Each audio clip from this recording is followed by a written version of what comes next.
بسم اللہ الرحمن الرحیم۔ ویلکم کرتے ہیں اپنے چینل اسلامک ورلڈ پر۔ امید کرتے ہیں آپ سب خیریت سے اور عافیت سے ہوں گے۔ اللہ کی ذات آپ سب کو دونوں جہانوں کی کامیابیاں نصیب فرمائے۔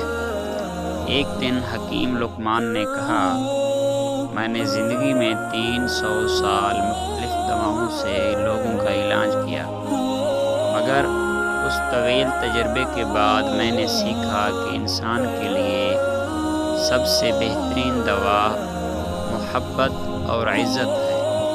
کسی نے پوچھا، اگر یہ اثر نہ کرے تو حکیم لقمان نے مسکرا کر بولا اور کہا، دوا کی مقدار اور بڑھا دو۔ تو بھائیو، اندازہ یہ ہوتا ہے بات سے کہ انسان زندگی میں ایک دوسرے کو عزت دے، احترام دے، اور عزت احترام سب سے زیادہ دے تو زندگی اچھی بن جائے گی اور خوبصورت بن جائے گی۔ ویڈیو اچھی لگی ہے تو ویڈیو کو لائک کر دیجیے اور چینل کو سبسکرائب کر